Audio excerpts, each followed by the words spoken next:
everyone, and thanks for that nice welcome. I'm going to actually start cooking now because some of these things take a bit of time. And as they're cooking, I will talk and tell you what I'm doing. I'm going to turn these on, and I also don't know how this works. Let's see. Oh, this is working. I think that's worked, yeah. And then this one over here. Oh, wrong one. Okay. Notice that I have these both on highest heat. And notice how there's nothing in here. No oil, no water. Okay, nothing. Now, I'm going to tell you what I'm doing. I'm making a lovely, the only term I have for it is dip. A dip, but it's a Maya food, an ancient food, actually. And therefore it sounds a bit strange to say a Maya dip. I mean, you know, they didn't eat it with corn chips and all that like we do in the bars. But they used it as a paste, actually, that they spread on tortillas, maybe? Or maybe they took a tortilla and grabbed a fistful of it. It's a goopy thing, as you'll soon see. Grab a fistful of it and just stuff it in their mouth. Or maybe they spread it on thick tortillas that we call times. They're these really thick little, if you know the Mexican gorditas, little fat maize pancakes, they might have spread some of this on those, for example. But today it's evolved. They still do that, by the way, in the pueblos, in little towns. But in the city, this is a very popular food. They serve it in the cantinas. We all know what a cantina is. In Yucatan, and I guess other places in Mexico, it's illegal to serve alcohol without giving food. And so they give you all this free food. They're like tapas, if you know tapas of Spain. And they give you tons of free food. It's really great. You should come buy a beer and you'll get a full meal. It's incredible. Well, this is one of the most popular ones. The dish is named sikil pak, which is Mayan for squash seeds. That's sikil. And pak is tomato. And that's the simple recipe. Squash seeds and tomatoes. Now, in the early days, the recipe was called pak sikil pak, which means squash seeds, tomatoes, and water. And that's how they used to do it. But now it's evolved so much over the years, as you can imagine, that after the Spanish arrived, we started adding onion. We did not have allium varieties in Yucatan before the arrival of Spanish. So now we take advantage of that, some onion and some chives. Well, the Mayas always added chile to everything, so today we'll use habanero. I'm going to go ahead and I'll keep talking, but I'm going to put these in here now since I think these are preheated. In go our squash seeds. These two tomatoes here, and the onion over here. I'll put one, I'm just going to use one chile today. These will take a few minutes to toast. The squash seeds we'll all hear as they start to sound like Rice Krispies. Snap, crackle, pop. And at that point, I was too strong for my own good. I'm going to start shaking them like that. They need to stay in constant movement. Actually, I'm going to grab a spoon and do that maybe easier. You can also use a spoon if you're afraid of tossing things. Just keep them moving because they tend to toast really fast, and we don't want them to burn. These will take a bit more time. Now, you may ask, what the heck is Yucatan? I will tell you. I've been doing this. I used to live in Michigan for a while, a couple of years, and I got used to doing this. Where do you live? Oh, I live here. This is Detroit, or up in here. Well, I now have started doing that again, but for Yucatan, this is Mexico, and this is Yucatan. It's the big peninsula that sticks out there, and that's where I live in Mérida. Mérida, Yucatan in general, has nothing to do with the rest of Mexico. We have been a sovereign republic, just like Texas, and about the same time. I actually wrote a story about that recently. We share a lot of history, actually. We were sovereign republics at about the same time, and kind of for the same reasons, all having to do with territory. And we still have, kind of like you all do, I think, we still have our flag rolled up in the governor's mansion, ready to pull out whenever it's time to become independent again. We're very fiercely independent. We don't have a lot to do with the rest of Mexico. Our food, therefore, is very different.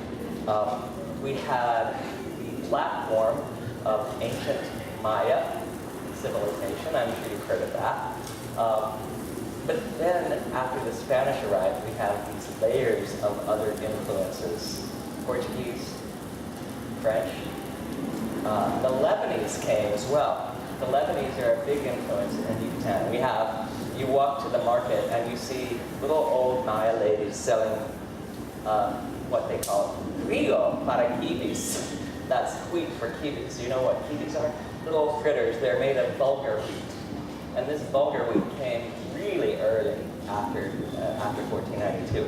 And it's been there ever since. And we use that, well, for Lebanese dishes, not for any other things. And our French food is all reflected in our bakeries, which are pure French bread, puff pastry, and things like that. Do you hear them popping? Closer. They're getting a little bit toasty now. I'm going to keep these moving. After these are toasted, I'm going to put them in the food processor and turn them into a powder.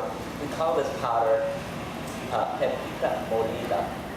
It's uncanny the amount of this powder that we eat. You go, I tell my students, I run a cooking school in Merida, I call those doughs, and it's incredible when I tell my students as we go to the market, be on the lookout for ladies selling big tubs of brown powder. And they say, what is it? It's odd to see because it just looks like dirt or something. But it is this, it's pepita molida. We make this out of it. We make several fillings for tamales. We make a fritter that is delicious, that's called volcanes, that is filled with squash seeds.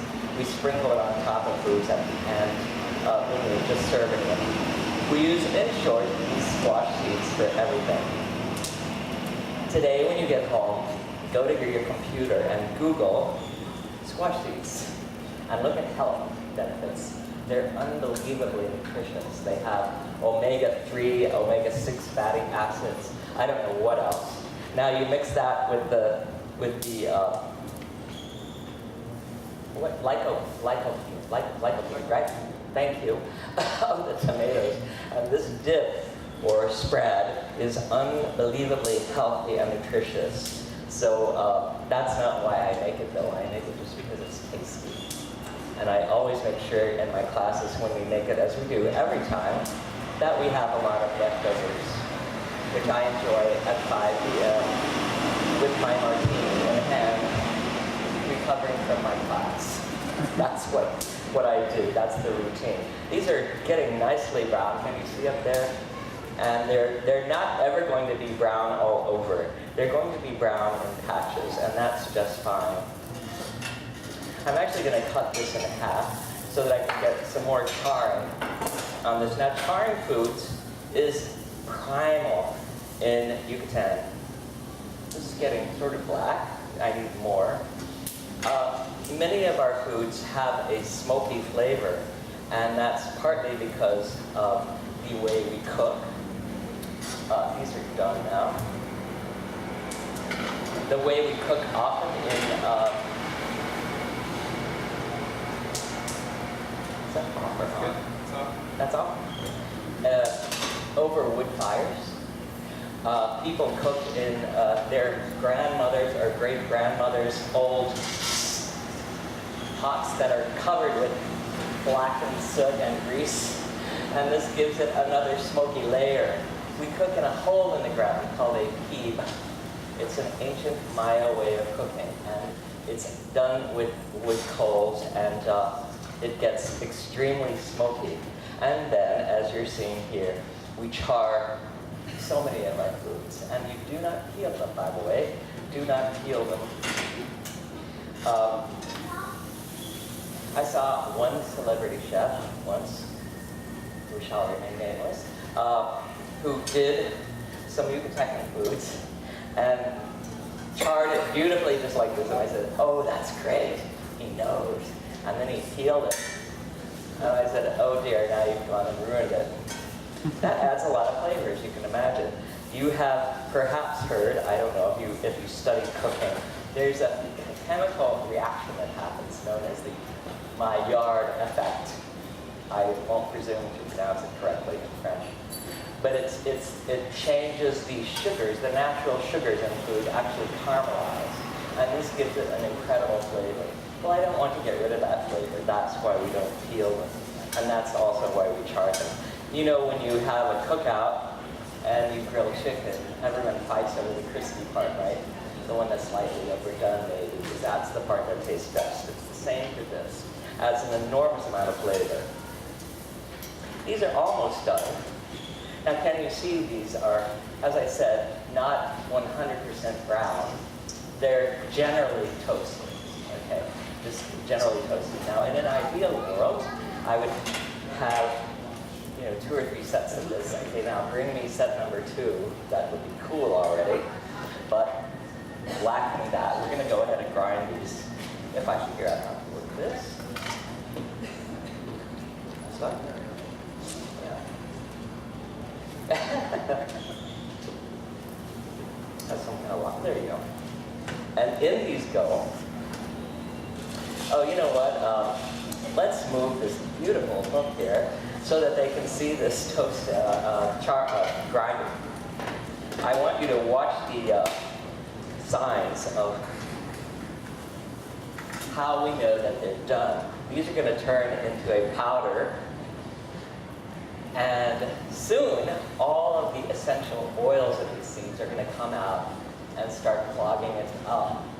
This will stop moving around the bowl. Actually, it almost is like a little traffic jam. It starts clumping up and then it won't go any further. That's done. Now, we have some dishes in Yucatan where you keep going until it turns into a paste, and it will happen. If you go over too much, it turns into something that looks like green clay. It's children's clay.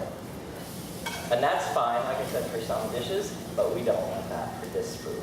This has to be a powder.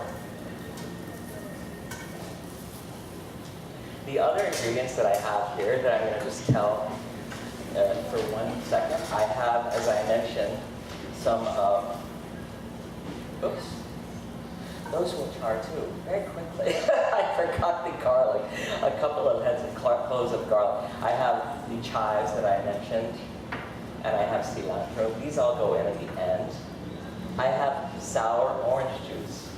I was shocked that you all found some for today. Here they are. They do not look anything like the ones we have in Yucatan, but I'm sure they're very tart. Have you tried them? Seville orange. This is the orange they use for marmalade in England. It's extremely sour and wonderful. We use it in everything. I have some of that here. I also have a bit of chicken stock here. Now I'm using that. You could use water and salt as they would have done in ancient times. I'm using chicken broth because it just gives a little bit of a more flavor. This is not at all traditional, this last step thing. I'm using a tiny pinch of canela, Mexican cinnamon. It gives it just another little layer. I mentioned that the Lebanese came to Yucatan. This is the end of the 1800s. Prior to that, however, right after the conquest, in 1493, we know they arrived in 1492, but when they started arriving into the mainland of Yucatan, all of these explorers who came from southern Spain brought capers, raisins, olives, almonds, garbanzo beans, olive oil. In short, it was everything that's Moorish, very Arabic influence that came. Early on, our foods were Moorish. Isn't that weird? We had the Maya layer first, and then these Arabic or Moorish foods. That's why I add a little pinch of this, because it gives to me that sort of Lebanese feeling or Moorish flavor profile that I like. I just add a tiny pinch to it. Okay, now these are almost done. You see, I want to get them good and charred. If you can see this, I guess you can see up there, yes? Whoops, they're getting nicely hatched. I'm just kidding. Nicely charred. Blackened pretty much overall. Now I'm going to process these.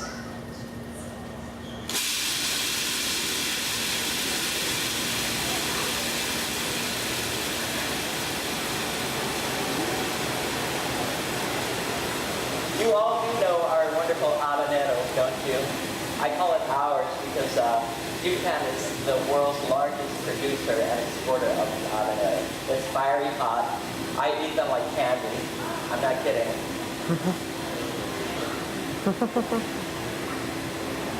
It's hot. But it has such a wonderful flavor. It's floral, you say, and fresh. I love it, grassy kind of. Notice how this is already starting to clump. But not quite yet.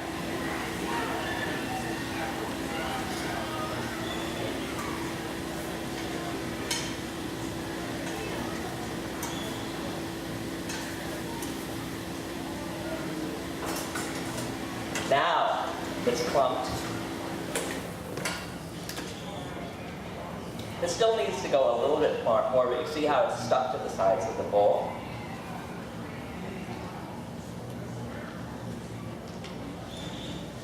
I'm going to put just a pinch of salt in here, or two, and process one more time.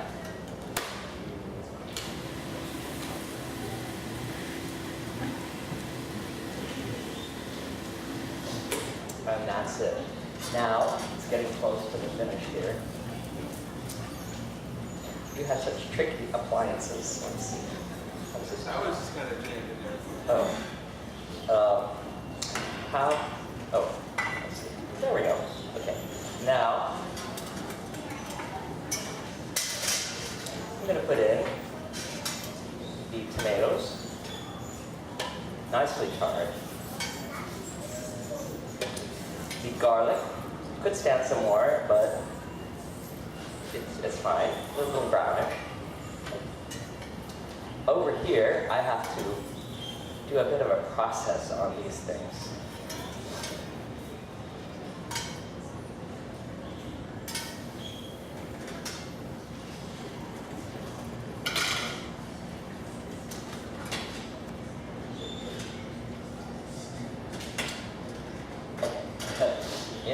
In with this goes also, or go,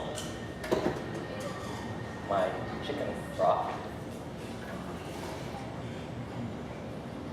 sour orange juice,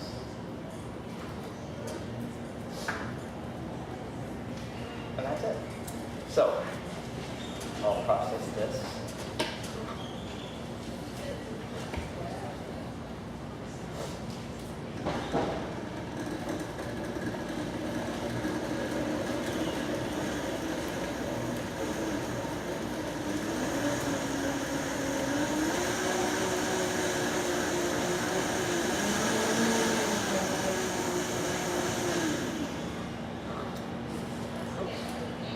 Meanwhile, I'm going to also chop this habanero. Notice that you can take the seeds out if you're timid, but I'm not going to. I'm just chopping it up coarsely.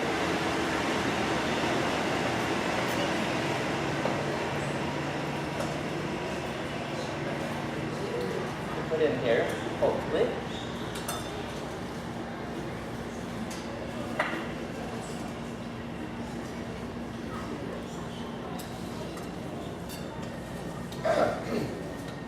Process that one more time.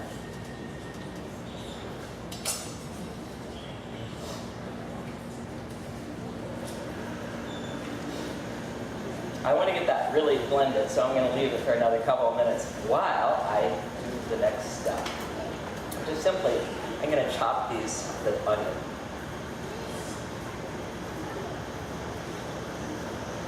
It's kind of hard to work with a bit because it's got softness in the cooking. So you can't be too precise, but not to worry.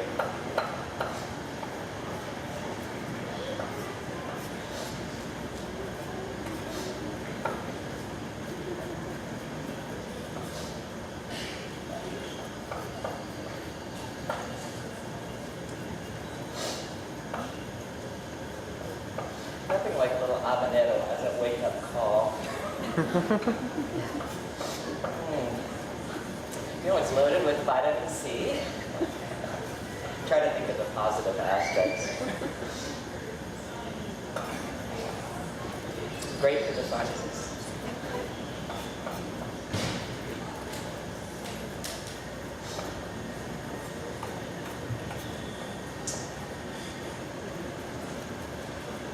Did you know they also say it's good for indigestion? Now, who would know that? But that's what they say.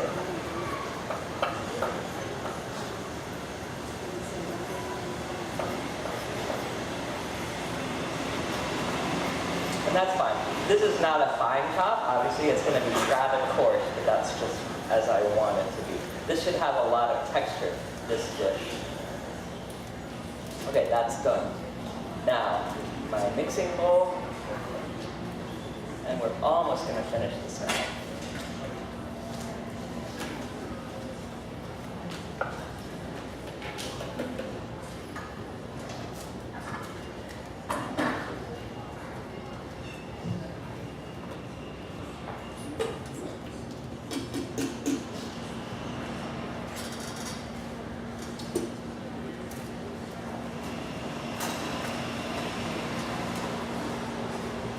This is what we'll use for serving. Just regular corn chips. Best if you make them yourself. Have you ever done that? Easy. Get wonderful corn tortillas, cut them into quarters, and heat up a big skillet of lard. Yes, lard. And fry them. Salt them. And you will not believe the flavor. That's what we do at our school. Lard, as you from Texas must know, is primordial. It has the most wonderful flavor. And also, it's not the health demon that we thought it was for a long time. Again, it has omega-3 fatty acids. Again, I always try to concentrate on the positive. Eat more lard. I consider it a health food. Here I have my lovely pepita molida, as it's called now. This has a lot of juices, actually, as I said. And then, now the secret of this is that you don't want to add this liquid all at once, because the seeds are actually very absorbent, and you want to see how they're working today. Maybe today it's very humid. I don't know. I don't want it to be too runny. So I'm going to add it more slowly. I'm going to add a bit at first, stir, and see what it's looking like. This, in the end, should be a thick paste. Now, in the cantinas, where they give this away for free, of course they do it really cheaply, and therefore they make it really thin. It's very runny. I don't like it like that. I like it to have some body, kind of like a, I don't know, a cream cheese dip or something like that. This is too thick, however. Also, what happens if you leave this on the counter for half an hour before you're going to serve, it absorbs more liquid and it gets thick again.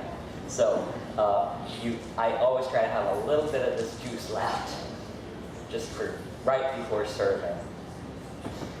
But I think that will do it, I believe. Sikil Pak is the name of this wonderful Maya heritage dip. Did you know that in ancient times, squash was cultivated for the seeds? I'm talking 8,000 years ago. They ate the seeds and they did not eat the flesh. And in fact, the flesh of squash was very thin, and it was mostly seeds. But one assumes that one fine day, a gentleman or lady got a piece of squash that had thicker flesh, and they ate it, and they said, "This is tasty. I'm going to save that seed for next year." And now thousands of years go by, and suddenly we have squash that's really thick, or even like a zucchini, which is mostly flesh and very few seeds, or tiny seeds. They ate them for the seeds. Evidence of squash seeds has been found in many, many locations in Mexico. Now I'm going to finish this Add our chopped onion. Charred chopped onion.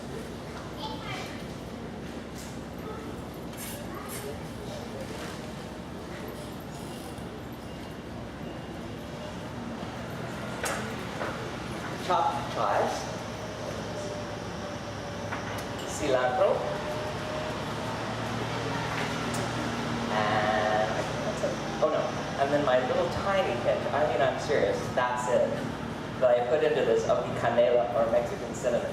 Just to, that's totally optional, it's not traditional. That's my little weird touch. Because I like the hint of the Arabic foods coming through. To me, this is still really thick. You see how it's already absorbed. So I'm gonna add, thankfully I have a little left. I'm gonna add a touch more of that.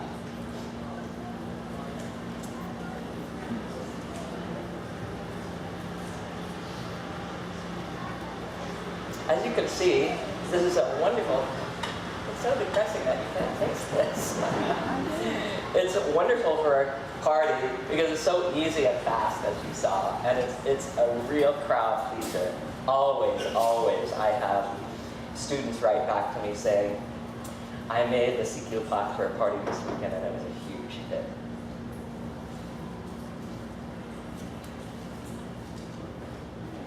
And this is how we serve it in the school and even in restaurants and cantinas.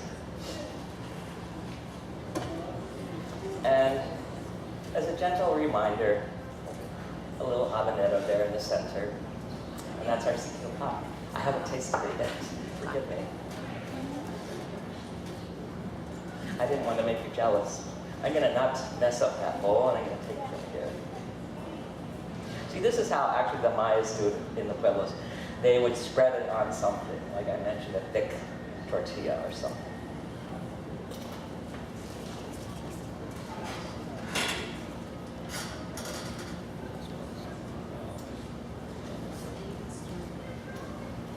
It's absolutely perfect. I'm pausing because I notice that, whenever you cook in different places, the food tastes a little different. I think those oranges are slightly different than we have. I think the squash seeds are slightly different.